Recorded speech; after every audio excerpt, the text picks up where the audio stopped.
가운데 충만하게 넘치는 그런 은혜가 있기를 축복합니다. 어제와 또 그제 평창에 연애 행사, 우리 교회 학교 교사 위로회 교회 세미나, 교사 세미나가 있어서 우리 감리사님, 신임 감리사님이시니까 또 제가 교부 총무로서 우리 지방 참석한 우리 지방 교사들을 격려하러 다녀왔습니다. 수백 명의 교사들이 모여서 뜨겁게 기도하고 또 뜨겁게 찬양하는 그 열정을 통해서 우리 동부연의 교회 학교에 희망이 있구나라는 것을 보고 왔습니다.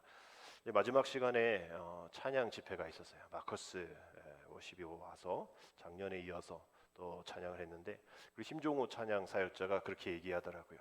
작년에도 왔는데 올해도 좀 그런 것 같은 느낌이 하나 있는데 우리 선생님들 너무 경직돼 있다고.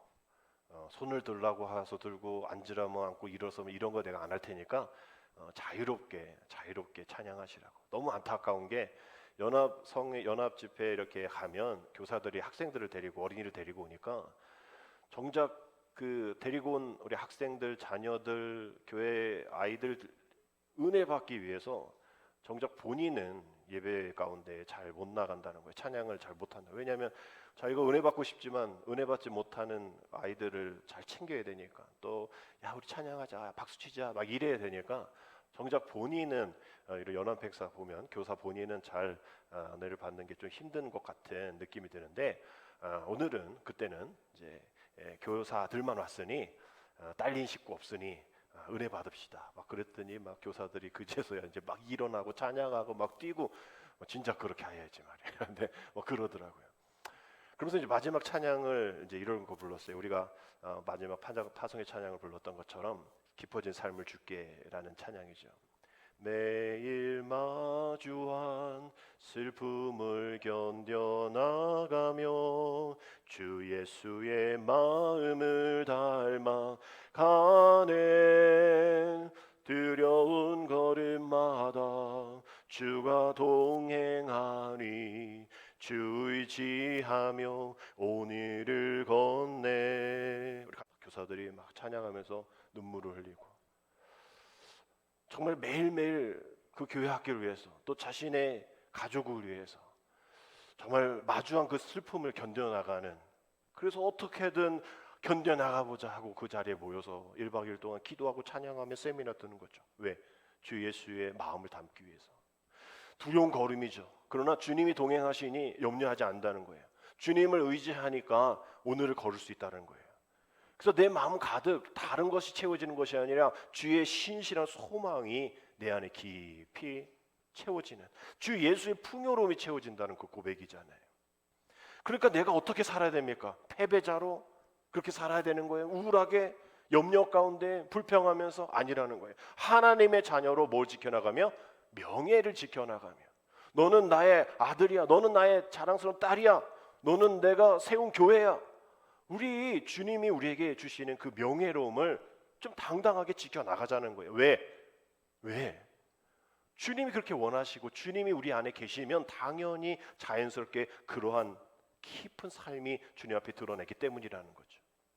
마커스의 찬양을 통해서 거기 있었던 교사들뿐만 아니라 오늘 이 찬양을 함께 불렀던 우리가 매일 마주하는 그 슬픔을 견뎌나가고 예수 그리스도를 마음을 담고 두려운 걸음이지만 주님이 우리와 동행하시니 주님을 의지하고 내 마음 가운데 신실한 소망이, 예수의 풍요가 가득 채워져서 우리를 그냥 툭 치면 예수의 신실한 소망이 튀어나오고 예수의 풍요로움이 튀어나와. 왜? 가득하니까 우리를 치면 그것이 튀어나와. 그게 바로 예수 그리스도의 하나님의 자녀의 명예라는 거예요.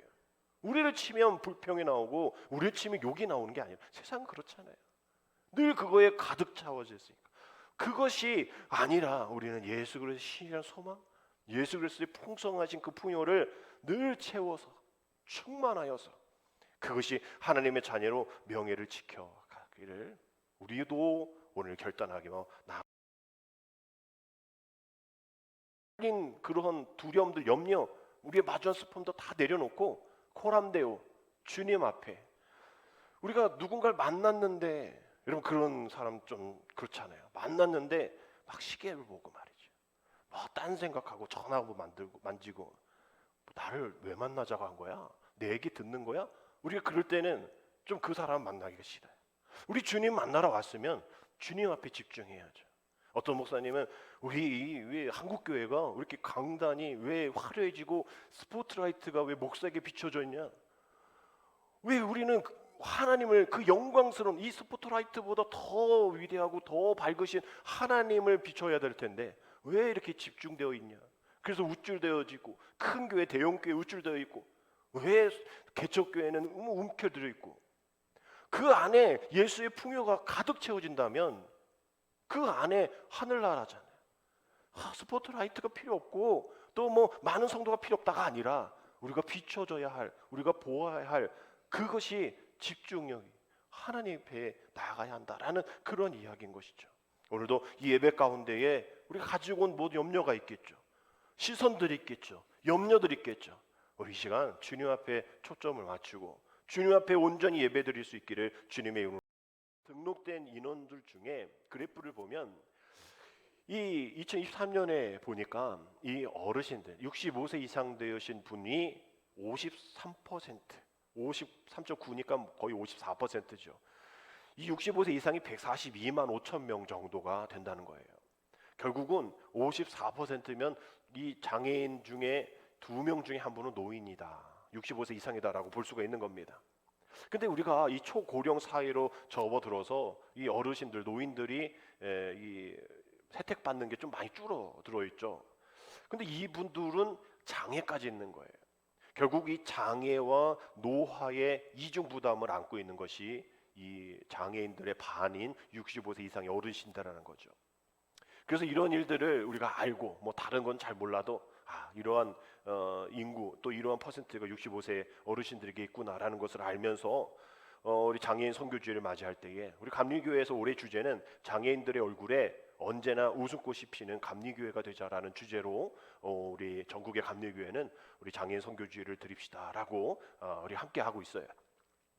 결국 뭐 이렇게 비장애인, 장애인 구분하고 또 이러한 차별에 대한 이야기하고 뭐 이런 시간이 아니라 우리가 모두가 다 하나님의 한 아버지를 둔 한 형제 자매 가족이니 우리가 이렇게 장애인들의 얼굴에 또 우리의 얼굴에 항상 웃음꽃이 피어날 수 있는 그러한 감리교회가 되자, 우리들의 교회가 되자, 우리가 그들을 위해서 기도해주고 또 버팀목이 되어지고 격려할 수 있는 그러한 날이 되자라는 그러한 의미가 담겨져 있는 기념주일입니다.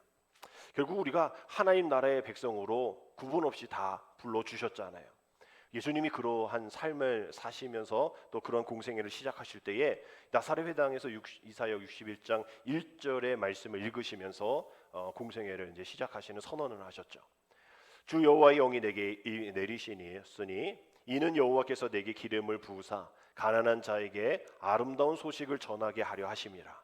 나를 보내사 마음이 상한 자를 고치며 포로된 자에게 자유를 갇힌 자에게 노임을 선포한다라는 이사야서의 말씀을 읽으시면서 나의 사역은 이러한 이 자유함을 다시 한번 보게 되어지는 사역, 이 메시아 시대가 시작이 되었다라는 선포를 하시면서 사역을 감당하셨어요.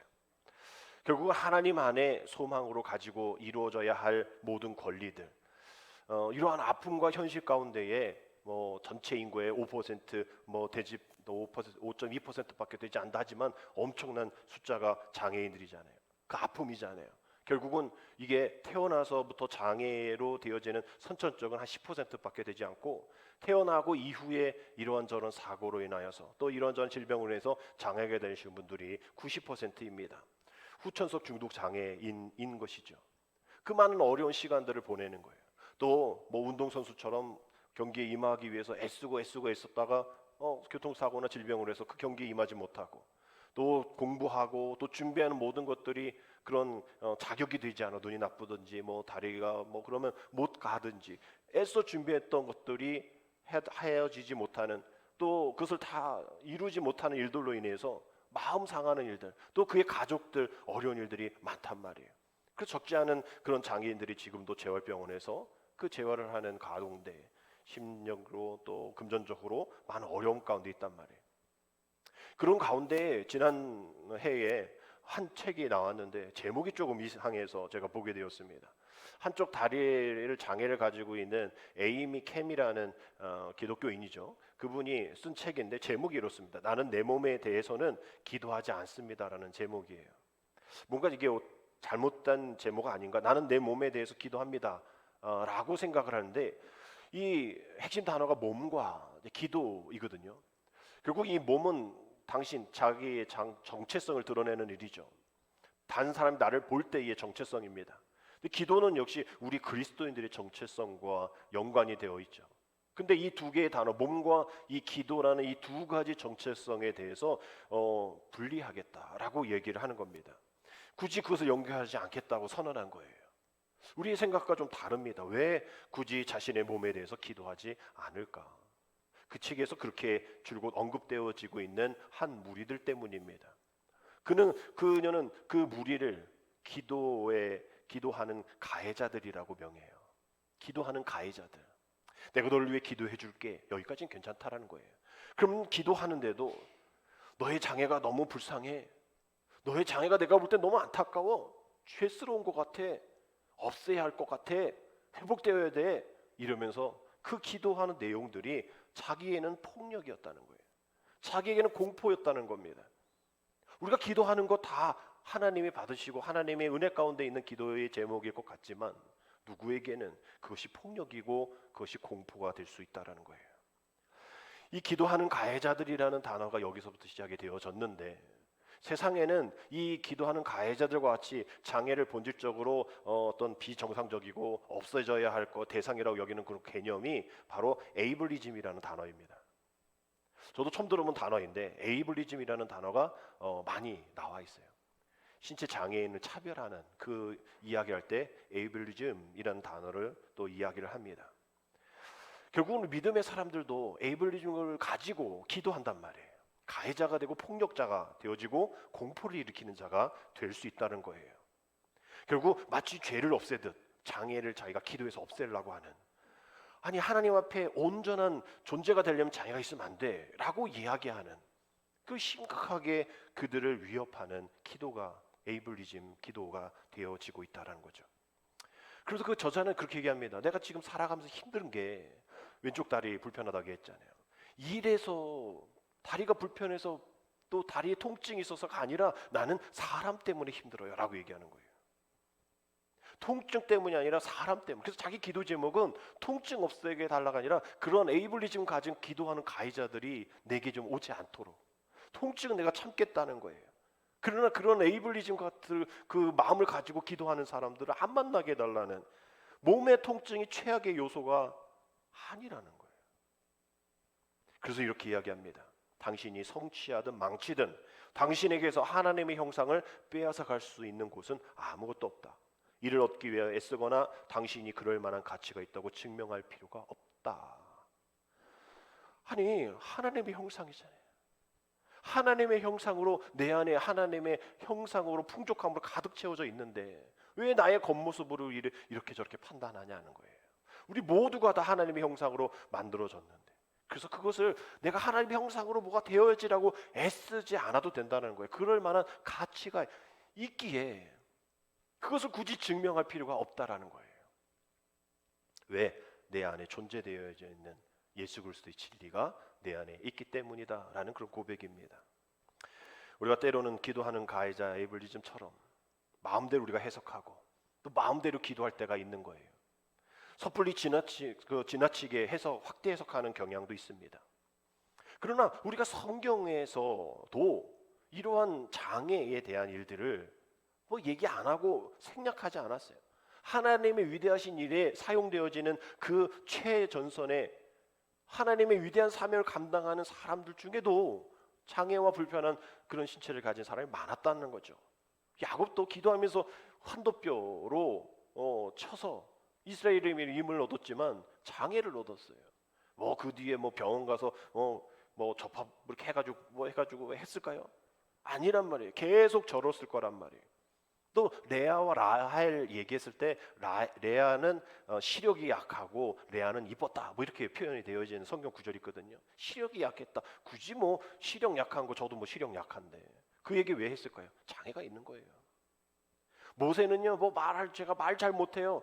굳이 뭐 말 잘못한다는 얘기를 할 필요 있을까요? 남들이 봐도 말 못해요. 그게 내가 두려움 떨려서가 아니라 말을 잘 못하는, 혀가 좀 짧을 수 있고 말을 잘 못하는 그런 언어 장애가 있을 수 있는 거죠. 또 이스라엘 사사의 두 번째 사사 게라의 아들 에훗, 거기에 왼손잡이다라고 표현하고 있어요. 굳이 뭐 왼손잡이 표현할 이유가 없는데, 그 당시 오른손을 잘 못 쓰면 왼손잡이로 쓰는 그런 뭐 축구 선수 손흥민도 왼발 오른발 이게 아니라 장애가 있는 거예요, 오른쪽 쪽에. 사울의 손자 요나단의 아들 무비보셋도 마찬가지로 그 가문이 다 죽을 때, 전사할 때에 그 하나에 빼가서 유모가 급하니까 데려가다가 떨어뜨렸잖아요. 도망치다 떨어뜨려서 두 발을 절게 되어지는 무비보셋.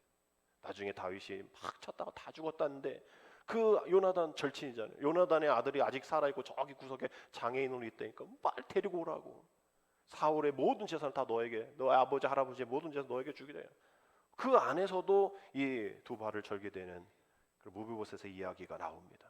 또 엘리야도 큰 사명을 감당했지만 그 불을 내리는 그러한 사명 이후에 이세벨에게 죽임을 당할 것 같으니까 로덴 마을에서 자기 죽여달라고, 지금 말로는 우울증에 빠진 자살 충동을 느낀 사람이잖아요.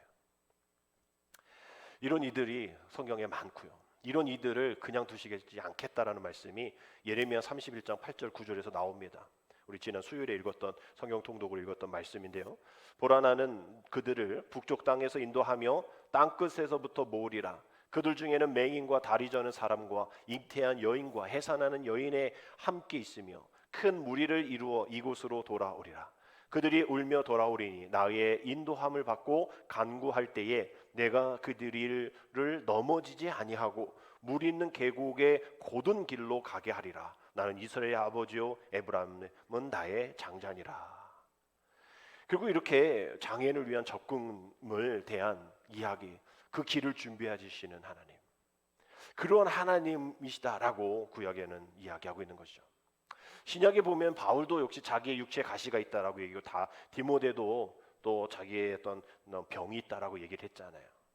누가복음 14장 13절에서 예수님께서 이렇게 말씀하셨습니다. 잔치를 베풀거든 차라리 가난한 자들과 몸 불편한 자들과 저는 자들과 맹인들을 청하라 라고 말씀하셨잖아요. 우리가 마가복음 2장에 보면 아름다운 친구들의 이야기가 나오죠. 중풍병자 친구를 예수님 만나서 낫기를 원하는데 사람 너무 많아서 못 들어가니까 지붕까지도 뚫고 예수님이 계신 곳까지 내렸던 그 친구의 이야기. 결국은 예배당의 지붕까지도 뜯어낼 수 있는 교회라면, 그런 친구들이라면 하나님이 주시는 치유가 우리의 모든 상황 가운데 가득 넘칠 수 있다라는 것입니다. 우리 주님이 우리를 보시기에 몸의 정상으로, 그래 너는 정상이니까 믿음도 정상이야, 이렇게 판단하지 않는단 말이에요. 너가 장애가 있으니 네 믿음도 장애가 있어, 이렇게 판단하시지 않으신다는 거예요. 우리 하나님 우리를 어디를 보신다 말씀하시죠? 중심을 보신다 말씀하셨어요. 우리의 형편, 우리의 모든 그런 정상으로 얘기하는, 내가 인정하고 세상에 인정하는 그 정상이 아니라, 그 중심이 아니라 하나님이 정상이라고 이야기하는 그 중심을 바라보신다라고 말씀하시는 거예요. 우리의 몸의 상태에 따라서 하나님은 우리를 이렇게 잘못 보시지 않는다는 겁니다. 결국 우리가 어떻게 해석하고 어떻게 바라봐야 되는가에 대한 그 질문인 것이죠. 오늘 말씀이 그 대표적인 말씀인데요. 오늘 주님이 길을 가시다가 날 때부터 눈먼 사람을 보십니다. 근데 우리 예수님 그 오늘 말씀을 한번 잘 보면요, 이 예수님의 의도가 좀 보입니다. 예수님께서 길을 가시다가 날 때부터 시각장애인 그런 맹인을 보셔요. 그냥 보십니다.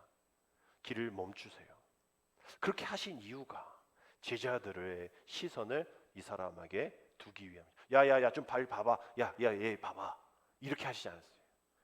그저 그 가시던 걸음 멈추시고 그를 바라보시며 제자들이 주님의 시선을 보고 주님의 관심을 같이 두기를 원하셨던 거죠. 눈먼 사람에게 은혜에 대한 시선인 겁니다. 그런데 제자들이 그 주님의 의도를 잘 못 헤아린 것 같아요. 주님이 그렇게 의도하셨고 시선을 요청하셨으면 주님의 의도로 시선을 바라봐야 하는데 자신의 이 개념들이 툭 튀어나와서 2절에 이렇게 예수님께 질문합니다. 제자들이 물어 이르되 라비여 이 사람이 맹인으로 난 것이 누구의 죄로 인함이니까 자기이니까 그의 부모이니까. 우리가 이 이야기를 다 아는 이야기지만 제자들이 왜 이렇게 미련한 얘기를 했을까? 아니에요. 그 당시 율법적으로나 모든 일들 속에서 당시의 개념인 거예요. 누가 이렇게 얘기해도 뭐라고 얘기할 필요가 없는 당연한, 그러니까 당연한 건 물어보고 당연하게 대답이 와야 될 그런 질문들이었던 거예요. 이게 바로 지각의 오류입니다. 내 생각이 하나님의 생각과 맞을 거라고 생각하는 거예요. 이 생각이 지금 이렇게 모든 세상 속에 통용되어지고 있는 이 개념들, 이러한 패러다임, 또 이러한 담론, 이런 것이 하나님에게도 동일하게 이루어질 거라고 생각하는 이 지각의 오류 속에 제자들은 질문한 겁니다. 전혀 문제가 되진 않지만 잘못 생각하고 있는 그 믿음의 지각의 틀에서 오류가 있으면 그 오류가 계속 진행이 되어지는 거예요. 그것으로만 바라보게 되어지는 겁니다. 그것을 경험하니 그것으로 경험되어지는 현상만 보게 되어지는 것이죠.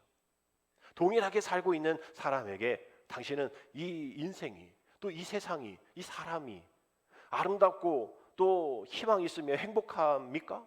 우리 대한민국이, 우리 교회가, 우리 가정이 살만한 가정교회 나라입니까? 라고 물어보면 모든 사람들이 헬지옥입니다 라고 얘기하지 않고 어떤 사람들은 견딜만 합니다, 살만합니다, 행복합니다 라고 얘기해요. 동일한 조건 속에서 말이죠. 그렇다라고 얘기하는 사람은 그렇게 살아가는 믿음의 형태가 그 안에 있는 거예요. 그러나 그렇지 않다라고 보는 사람은 그 안에 그러한 형태가 있는 겁니다. 결국 똑같은 세상을 살아가고 똑같은 믿음의 자리에 앉아 있음에도 불구하고 어떤 사람은 버겁고 힘겹게 살아가는 반면에 어떤 사람은 힘있게 능력으로 그 문제에 대해서 해결하면서 이겨나가는 그런 사람이 있다는 거죠. 결국 믿음의 결과인 거예요. 우리의 믿음의 지각의 체계에 따라서 판단하기 때문인 거예요. 그러나 주님은 그것의 중심을 이렇게 이야기하십니다. 오늘 본문 앞에 요한복음 8장 32절에 진리를 알지니 진리가 너희를 자유롭게 하리라. 진리를 알지니 진리가 너희를 자유롭게 하리라. 너희가 무엇을 붙잡고 무엇을 봐야 이런 모든 상황 속에서도 믿음으로 판단할 수 있는 것은 진리다. 저희 학교 건물에도 딱 붙어있는 이 말씀, 학교를 들어가려면, 신학교 들어가려면 이걸 읽고 들어가야 되는 이 문구인데 어렵죠. 진리라는 게 어렵죠. 그것을 알기 위해서 뭐 한 학기 과목을 이수를 해야 될 판이에요. 그러나 진리를 우리가 알잖아요. 예수 그리스도, 복음, 능력. 우리가 진리를 알면 그 진리가 우리를 자유롭게 하시겠다. 우리가 보는 환경 속에서 그 자유롭지 못해서 그것에 대해서 그 현상을 보고 내가 마음으로 판단하는 것이 아니라 그 현상은 현상이지만 내 마음 가운데에 하나님의 풍요로움이 가득하여서 그 현상이 내 풍요로움을 덮을 수 없는 그 큰 어떤 어려움보다 우리 하나님이 더 크시다는 거예요. 하나님의 은혜, 받은 복이 더 크니까 그것에 내 마음이 요동하지 않는다라는 거예요. 진리를 알지니 진리가 너희를 자유롭게 하리라. 우리가 왜 힘듭니까? 어렵습니까? 자유롭지 못하기 때문인 거예요. 그 현상 그대로 내 마음에 받아들이니 힘든 거예요. 그러나 우리는 알아야 할 것이 바로 진리, 예수 그리스도. 그 믿음으로 인해서 우리가 자유롭게 될 수 있다라고 주님은 분명히 오늘 말씀 이전에 말씀을 하셨는데 불구하고 제자들은 자유롭지 못하는 질문을 하는 거예요. 고정된 잘못된 오류의 지각을 이야기하면서 예수님께 질문하는 겁니다. 나면서부터 눈먼 사람이라면 앞서 말씀드린 것처럼 다른 사람 의심하지 않고 누구의 죄 그거에 대해서 제자들조차도 그 생각하고 있을 정도면 다른 사람들은 뭐 말할 것도 없죠. 아마도 눈먼 사람도 날 때부터 시각장애인 그 사람도 그렇게 생각을 했을 거예요. 그래서 이 질문에 대해서는 아무도 뭐라 할 사람 없는데 아유 얼마나 저 많은 죄를 지어서 저런 형벌을 받을까 당연하게 들리는 수군거림인데 제자들이 질문을 잘못했다는 거죠. 누구의 죄 때문인가라고 물으면 안 되는 거예요. 하나님 저희가 이 형제를 위해서 무엇을 하면 좋습니까? 주님이 그 질문, 그 대답 듣고 싶어서 멈춘 건데, 똑같은 얘기, 누구나 할 수 있는 얘기, 그 현상에 대한 얘기를 하고 있는 거예요. 누구의 죄 때문입니까? 하나님이 이 일을 통해서 어떤 역사를 이루어 가실까요? 주님이 말씀하신 그 대답, 그거를 하는 그 말을 듣고 싶었던 거죠. 주님은 그동안 제자들이 이렇게 성장했구나, 믿음이 성장했구나, 그렇지, 남들 다 누구의 죄 때문일까 라고 물어볼 때 너는 그러지 말아야지, 우리가 어떻게 하면 좋겠습니까? 어떻게 하면 이 사람을 위해서 어떻게 하면 좋겠습니까? 라고 물어야지. 누구의 죄인가? 지각의 오류에 대한 질문에 예수님께서 3절에서 이렇게 말씀하십니다. 예수께서 대답하시되 이 사람이나 그 부모의 죄로 인한 것이 아니라. 끊으셨죠. 전혀 다른 대답을 하신 겁니다. 그러면서 하신 말씀이 그에게서 하나님이 하시는 일을 나타내고자 하심이니라. 아마 그 자리에 있었던 제자들의 얼굴 표정들이 어안이 벙벙했던 것 같아요. 아니, 아니라고? 우리가 다 알고 있는 얘기인데, 남들도 얘기하고 이 사람도 그렇게 알고 있는데 아니라고? 그러면서 무슨 이걸 통해 하나님의 일이 나타나? 이렇게 아무 사람들한테도 이렇게 죄인 취급받고 만지려고도 하지 않고 함께 있으려고 하니까 부모도 버린 사람을 어떻게 이 사람을 통해서 하나님이 하신 일을 나타내고자 하심이야? 우리는 결과를 알죠. 눈을 떴잖아요. 우리 주님은 말씀하시는 겁니다. 이 땅에서는 어쩔 수 없어. 그러나 하나님의 나라는 기적 같은 역사가 일어나는, 어둠에서 빛으로 변화되어지는, 안 될 것 같다라고 생각하는 곳이 이루어지는 그런 곳이 하나님 나라고, 하나님 나라는 곧 하나님의 통치가 시작되어지는 곳이야 라고 이야기하시는 그러한 이야기예요. 하나님이 하시는 일을 하시는 게 누구의 죄 때문에 그런 것이 아니라는 거죠. 하나님은 하나님이 하실 일이 있어서 그 일들을 이루어 가신다라는 거예요. 결국은 이 모든 하나님이 하실 일에 대해서 우리가 분명히 확고하게 믿음을 가지고 의지하며 나가야 되는 거예요. 눈을 열어주셨잖아요. 눈먼 사람의 눈을 열어주셨잖아요. 고통 속에 있는 사람 구원해 주셨잖아요. 죄인인 사람에게 의인이라 칭함을 주셨잖아요. 고통의 세월을 사는 사람에게 은혜를 허락하여 주시고 평안을 주셨잖아요. 이것이 하나님의 은혜라면 우리가 그 기도의 제목 가운데 하나님, 지난주의 말씀처럼 이 기도의 제목을 기도합니다. 하나님 응답하여 주옵소서. 그래, 내가 나의 일을 위해서 기도에 응답해 줄게. 응답해 주시는데 우리는 하나님의 위대한 일을 위해서 더 기도 안 하는 거예요. 내 일을 위해서 해결되었으니 이제 끝인 거예요. 이게 잘못된 믿음과 잘못된 지각의 오류입니다. 주님이 하시고자 하시는 일들을 기대해야죠. 이제는 우리가 기도의 제목을 받았으니, 또 그것을 응답 받았으니 이제 더 주님이 하실 일들을 기대하면서 우리가 더 기도의 자리로 나아가야죠. 예수님 시대의 사람들이, 제자들까지도 장애를 가진 것, 불행한 일을 당한 것 라면서 기도하는 가해자가 되어진 에이블리즘과 같은 이 세상 속에서 하나님이 어떤 일을 하실까? 우리가 어떤 일을 할 수 있을까? 우리 주님께서 오늘 우리에게 이러한 지각의 오류를 고정시켜 주시고 치유해 주십니다. 우리가 눈을 안 보이면 안경을 통해서 고정하죠. 우리가 허리가 좀 아프면 이렇게 좀 고정 작업을 해서 맞춰주잖아요. 또 뭐 건축이든 뭐든 잘 안 맞으면 뭐 이런저런 기계를 통해서도 다 고정시켜 주잖아요. 결국 우리가 이 세상을 살아가는 삶을 바라보는 그 지각의 틀을 교정해 주시기 위해서 우리는 계속 기도하며 주님 앞에 나아가야 합니다. 결론적으로 오늘 본문에 나온 맹인은 눈을 띄었잖아요. 어떤 과정 속에 있습니까? 진흙을 이겨서 눈에 바르시고 번쩍 뜬 게 아니라 어디로 가라 그러죠? 실로암 물로 가서 씻으라 해요. 우리가 잘 아는 실로암 그 찬양은 뭐 이 찬양인 거죠. 어두운 밤에, 캄캄한 밤에 나는 그런 삶을 살았다는 거예요. 그런데 실로암 가서 문을 거기서 닦아서 씻어서 눈이 밝아졌다는 거예요. 우리가 이것을 그냥 어떤 치유의 과정으로 볼 것이 아니라 태어날 때부터 앞을 못 보는 이가 예수 그리스도를 만나서 회복이 되어진 것은 결국 우리는 죽을 수밖에 없는 죄인으로 태어났지만 오직 주님만을 만나야만, 오직 주님의 구원을 받아야만 내가 살 수 있고 내 눈이 띄어질 수 있다라는 것이죠. 이 경험, 이 눈의 육체적인 눈의 띄어짐의 이 경험을 우리가 뭐 해본 사람 없으니까 모르겠지만 엄청난 일 아닐까요? 우리 어린이들 이렇게 뭐 눈 안 좋고 그래서 안경 쓰여줄 때 막 깜짝 놀라는 그 표정들 있고, 또 세계학, 색을 못 보시는 분들이 세계학 안경을 끼고 그 모든 찬란한 색을 보면서 경이로운 이러한 인터넷도 있는 이 유튜버에 나온 것도 있는데 그거 수준하고 아니죠. 이거는 안 보이다가 보이는 거죠. 엄청난 감격일 거란 말이에요. 우리도 날 때부터 죄인이잖아요. 그런데 주님을 만나서 십자가의 은혜로 구원받았으면 우리는 그 경이로운 그런 감격보다 더 큰 감격 속에서 살아가야 되어지지 않을까요? 우리 하나님이 하신 일이다라는 것을 볼 때 그럼 이 사람이 뭐 했냐는 거예요. 그 눈 뜨고 그냥 자기 이익을 추구하면서 뭐 돌아간 아니잖아요. 뭐 했습니까? 누가 눈을 뜨게 했는지에 대해서 말하고 신앙 고백하고 자기를 고쳐주신 예수님이다. 예수님 죄인 아니야. 선지자야. 하나님부터 오신 이야 라면서 계속 증언하고 메시아다라고 인자다라고 하고 신앙 고백하면서 주님이라고 고백합니다. 이 일들이 하나님이 하시고자 하신 일들이라는 거죠. 날 때부터 맹인의 눈을 뜰 수 있는 그 어떤 의료법 사람도 아닌데 오직 하나님이 이 불가능한 일을 하셨다는 거예요. 즉 이분이 하나님이시다라고 이야기하는 겁니다. 결국 단순한 치유 사건이 아니라 어둠 가운데에 있는 우리들, 그래서 맹인으로 번역된 이 티플론이라는 것이 그냥 육체의 이런 어려움만이 아니라 연기로 인해 어두워졌다라는 뜻을 갖고 있어요. 티플론.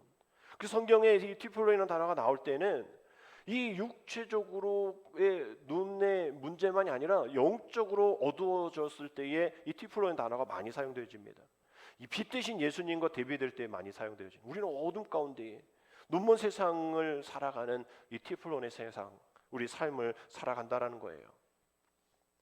결국 우리의 영적인 그러한 우리의 인간의 모습을 통하여서 우리는 날 때부터 맹인이지만 주님을 만나니 다시 한번 영적인 맹인에서 다시 한번 그 티플론의 삶에서 하나님의 빛으로 다시 한번 눈을 뜬 믿음의 영적인 사람이 다시 되어진다라는 그런 사실입니다. 그러나 이 육의 눈은 가지고 있지만 영의 맹인인 이 바리새인들을 향해서 이후에 41절에서 주님이 이렇게 말씀하시죠.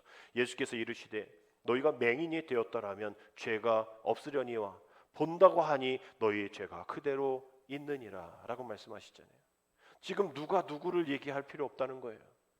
영적인 맹인 너희들은 눈은 떠 있지만 육신의 눈은 가져 있지만 너희들 영적인 맹인인 사실을 왜 못 알아차리냐라고 이야기하는 겁니다. 결국 주님이 우리에게 말씀하시는 그 말씀의 의미, 지금껏 우리가 신앙생활을 하면서 봐야 될 것을 보지 못하고 보지 않아야 될 것을 봐야 하는 우리들의 모습을 통해서 주시는 하나님의 말씀이다 생각합니다.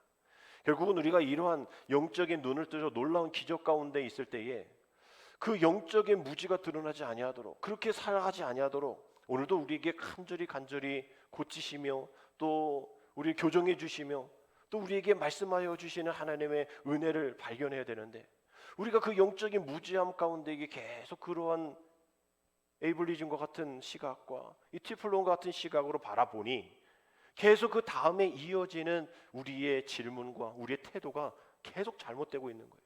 우리 어떤 뭐 기기가 잘못되면 핸드폰이든 프린터든 컴퓨터든 뭔가 오류가 생기면 거기서 뭐 요즘 뭐 더 좋은 게 있어서 각 자기가 오류를 다 해결하겠지만 오류가 생기면 그 다음 진행 과정의 프로세스가 계속 오류입니다.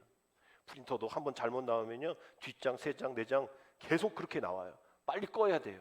고쳐야 돼요. 100장을 프린트 준비했는데 첫 장부터 이상하게 나온다. 마지막 장까지 계속 이상한 게 나올 수밖에 없습니다. 결국은 이 바리새인들과 그 에이블리즘과 같은 생각을 가지고 있는 사람들이 나중에는 말이죠. 우리 사실상 이게 부모 건드리면 안 되는 일인데 19절에 보니까 부모까지 건들면서 이렇게 얘기합니다. 이는 너희 말에 부모에게 얘기하는 거예요. 사람들이 너희 말에 맹인으로 났다 하는 너희 아들이냐? 그러면 지금은 어떻게 해서 보느냐? 이 질문을 오류의 이 질문 지각의 오류의 때문에 이 질문까지 나오게 됐는데 지금 하나님이 고쳐 주셨잖아요. 예수님 고쳐 주셨잖아요. 하나님이 하실 일 때문에. 그러면 믿어야죠. 그 고치심에 대해서 인정해야 되는데 인정하기 싫은 거예요. 그러니까 무엇이라 물어보냐면 이 난 사람이 다른 사람 아니야?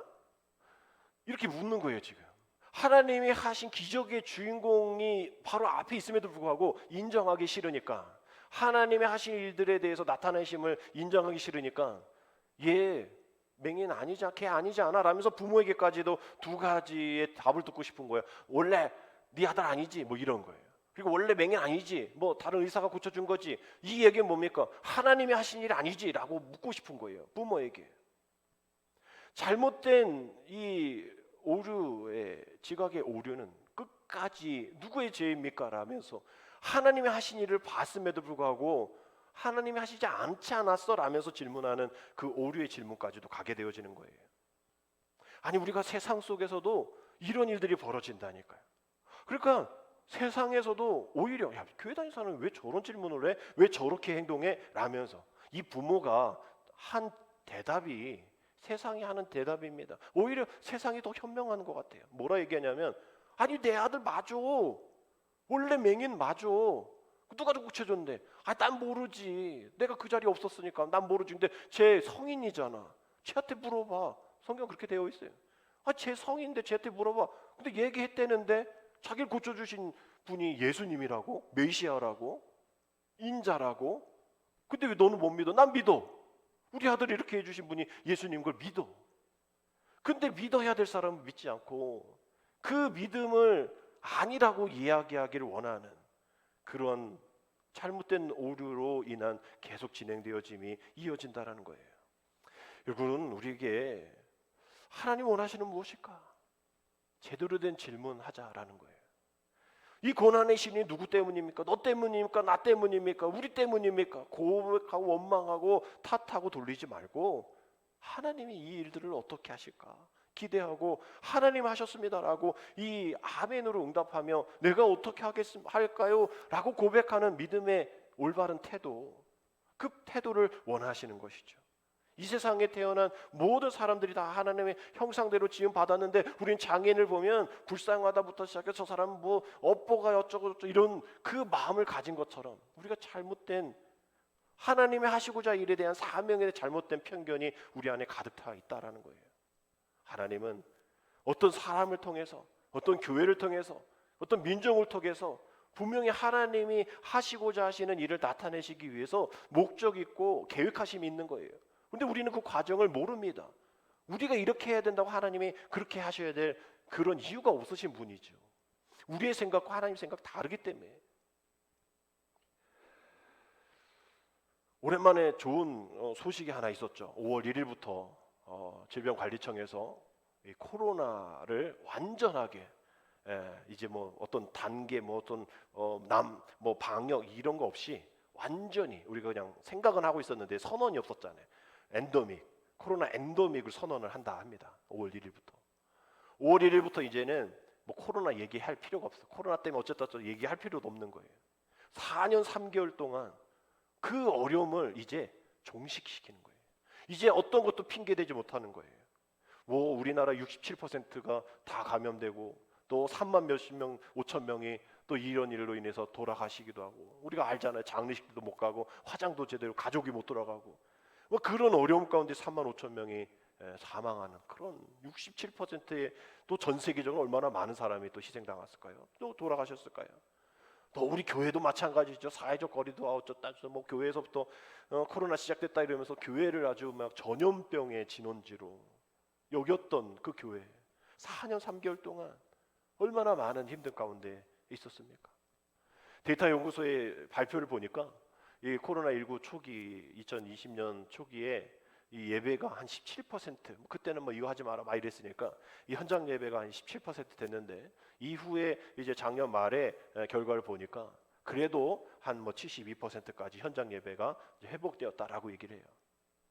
그러면서 이 주일 현장 예배의 회복을 통해서 이 세 부류의 교회로 나눠진다고 합니다.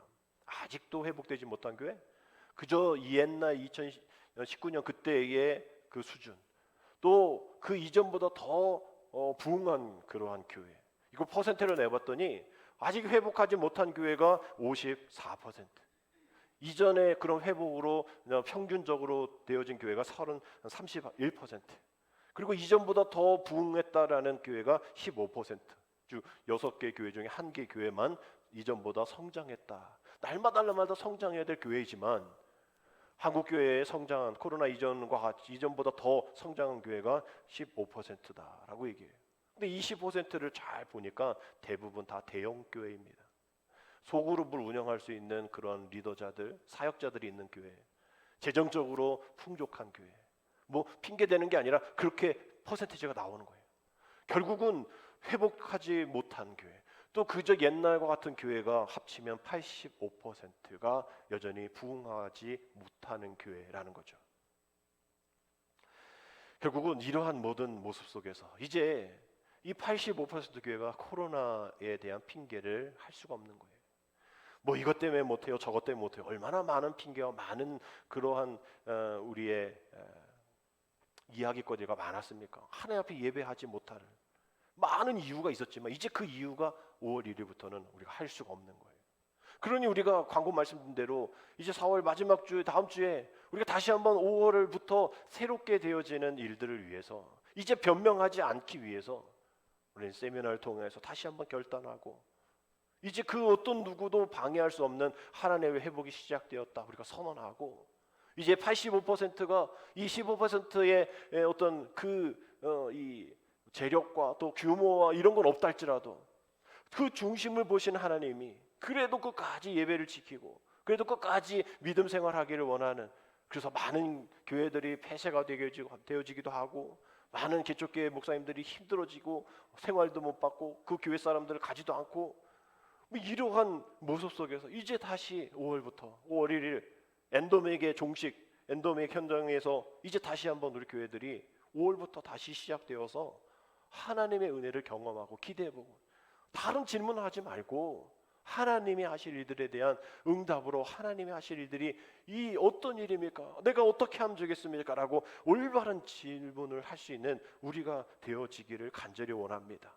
이사야 42장 3절에 보면 이사야가 장차 오실 메시아를 이렇게 예언했죠. 우리 같이 읽습니다. 상한 갈대를 꺾지 아니하며 꺼져가는 등불을 끄지 아니하고 진실로 정의를 시행할 것이다 라고 되어 있어요. 우리는 상한 갈대입니다. 우리는 꺼져가는 등불이에요. 코로나 기간 동안에 또 우리의 모든 상황 속에서 우리 가정과 또 우리의 몸과 또 우리 자녀와 우리 모든 상황이 다 상한 갈대와 같이 꺼져가는 등불과 같은 우리들이에요. 근데 주님이 메시아가 우리에게 말씀하시는 것은 그런 우리들, 그런 장애를 가진 우리를 할지라도 꺾지 않으신다잖아요. 넌 필요 없어라고 끄지 않으신다잖아요. 더 밝은 게 있어 라면서 거기로 가지 않으시고 우리를 꺾지 않고 우리를 끄지 않으시요. 그래서 무엇으로? 진리로 정의를 시행하실 그 주님을 기대해 보는 것, 이게 우리가 해야 할 일입니다. 온전케 하시는 하나님의 취하심을 기대하고 하나님의 하시는 일을 확실하고 깨닫고 하나님이 하셨습니다라고 고백할 수 있는 일. 그래서 결국 우리가 이런 것 저런 이유, 아까 서두에 말씀드린 것처럼 우리 교사들이 은혜 받아야 되는데 다른 거 신경 쓰냐고 은혜 받지 못한 것처럼 우리가 신실하게 주님 앞에 상한 갈대로 꺼져가는 등불로 주님 앞에 가서 주님을 만나서 나는 너를 꺾지 않을 거야, 난 너를 끄지 않을 거야. 아니 저는 꺾여요, 저는 꺼져가요. 하나님이 끄지 아니하시고 하나님이 꺾지 않으신다는데 왜 우리가 꺾으려고 하고 왜 우리가 끄려고 하냐 말이에요. 하나님이 끄지 아니하시고 하나님이 꺾지 아니하시는데 우리는 왜 자꾸 하나님을 멀리하면서 끄려고 하고 꺾으려 하냐 말이에요. 이게 진리고 이게 정의냐는 얘기예요. 우리 하나님이 하실 진실, 하나님이 하실 정의는 꺾지 않으신다는 겁니다. 세우신 거 세우신다는 거예요. 불을 붙이신 거 끄지 않으신다는 거예요. 비록 상하고 비록 죽어가고 있지만 비록 꺼져가는 것 같지만 그 상황 속에서 하나님이 하실 일들을 기대할 수 있는 믿음의 눈을 보자는 거죠. 사람들은 이제 안 돼, 꺾였어, 꺼졌어 라고 얘기하지만 우리 믿음으로 고백하는 것은 아직 꺾이지 않았어, 아직 끝나지 않았어. 하나님이 끝이라 얘기하지 않으시면 아직 끝 아니야. 내가 끝이라고 누가 끝이라고 얘기하는 게 끝이 아니야. 우리 같은 이야기를 믿는 사람들이 행해야 할 일, 같은 세상을 바라보면서 살아가야 할 일, 같이 바라보고 같이 가자고 하면서 딸로 가고, 우리 이따가 우리 어린이들 우리 이제 청소년센터에서 막 운동할 거란 말이죠.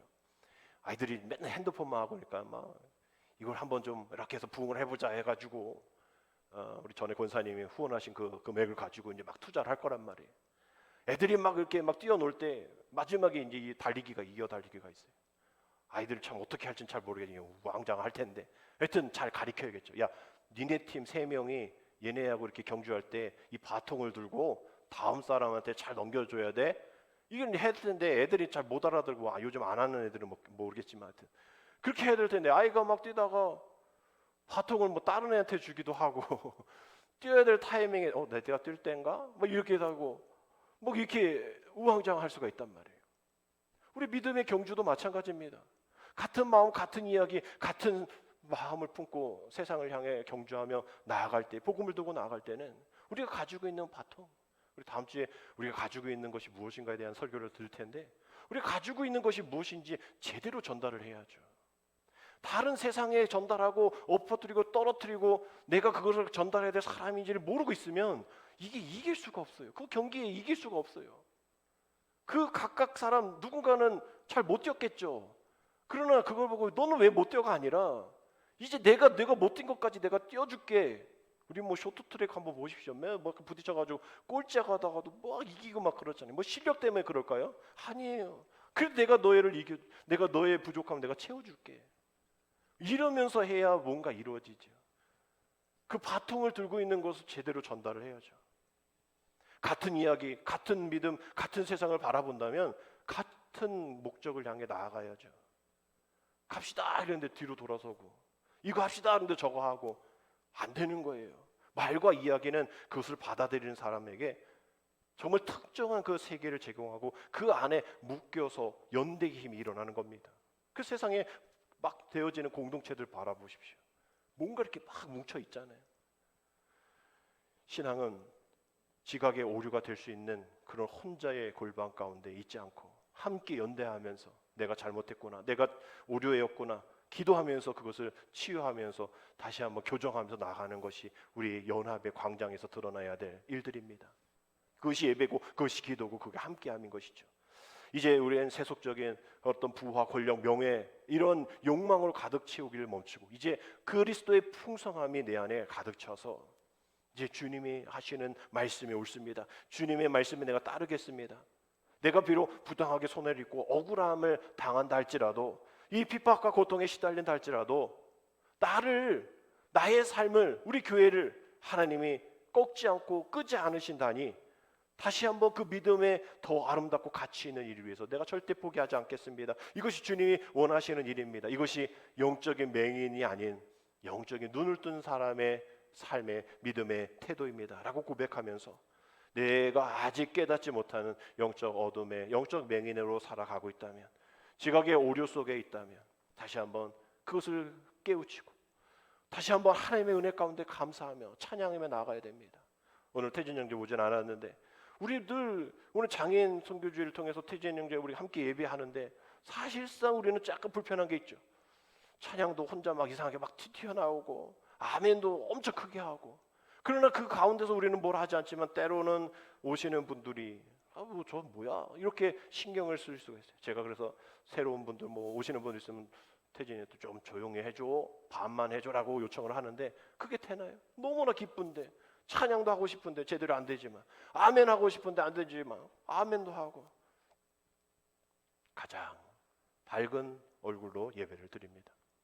근데 우리는 뭐예요? 온전함이 다 있는데 아멘을 크게 하지 못해요.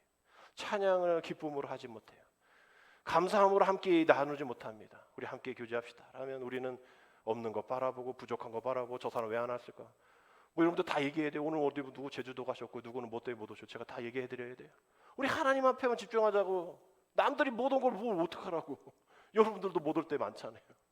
우리가 남들 신경 쓰지 말고 태진처럼 그저 하나님 바로 불편해도 뭔가 하고 싶은데 못해서 너무나 감격해서 이렇게 할 수 있는 이 시간이 너무나 은혜로워서 우리의 모습을 한번 살펴보십시오. 하나님 우리에게 주신 너무 많아요. 불편한 사람들보다 주신 게 너무 많습니다. 중국 선교사님들 이야기를 보십시오. 그 예배 1시간을 위해서 하루 종일 걸어온대잖아요. 숨어서 예배 드린대잖아요. 북한 선교사님들 얘기들 들어보고. 근데 우리는 여러분 숨어서 오셨습니까? 오늘 숨어서 우리 예배를 드려요? 불 다 끄고? 아니잖아요. 우리에게 주신 하나님의 은혜가 너무 많음에도 불구하고 우리는 그들과 같이 진정으로 예배하지 못하는, 우리 마음의 풍성함이, 주님의 풍성함이 없기 때문인 거예요. 우리의 지각의 오류에서 이제 벗어나서 오늘도 그것을 교정시키고 그 잘못된 질문을 온전한 질문으로 바꾸시기를 원하시는 주님의 은혜가, 영적 맥인이었습니다. 주님 용서하여 주옵소서. 주님의 말씀을 깨닫지 못했습니다. 이제 다시 주님의 은혜 앞에 그리스도의 하나님의 명예를 가지고 그 신실함을 가지고 우리 깊은 곳에 주님이 우리와 함께 하심을 믿으며 살아가는 내가 되게 하여 주옵소서. 우리가 되게 하여 주옵소서. 여러분 기도하며 나아가는 저처럼 되시기를 주님의 이름으로 축복합니다. 기도드립니다. 하늘에 계신 우리 아버지요, 그 이름이 우리 장애인과 비장애인 모두로부터 존중받으시오며 차별이 없는 하나님 나라가 속히 오게 하시며 손상이 장애가 되지 않고 장애가 불이익을 가져오지 않는 하나님의 뜻이 하늘에서는 이미 이루어진 것 같이 이제 이 땅에서도 이루어지게 하여 주옵소서. 오늘날 장애인 비장애인 우리 모두에게 일용할 양식을 고르게 공급하여 주시고 우리가 서로 있는 모습 그대로 받아들이는 것 같이 우리를 받아주시며 우리로 하여금 차별이 없는 그러한 어떤 시험에도 들지 않게 하여 주옵소서. 여러 지체가 서로 같이 돌보게 하시며 하늘의 뜻을 외면하는 모든 악한 생각과 행위로부터 우리를 구하여 주옵소서. 우리는 하나님 나라의 권세와 영광이 하나된 지금의 고통은 과거의 어떤 일에 대한 결과가 아니라 그 고통을 통해서 앞으로 이루실 원하시는 하나님의 숨은 계획이 있기 때문임을 믿사오니 그렇다는 것을 이루며 우리 가운데 영원히 임할 것을 믿으며 살아가는 우리 되게 하여 주옵소서. 예수님의 이름으로 감사하며 기도드립니다. 아멘. 우리 모두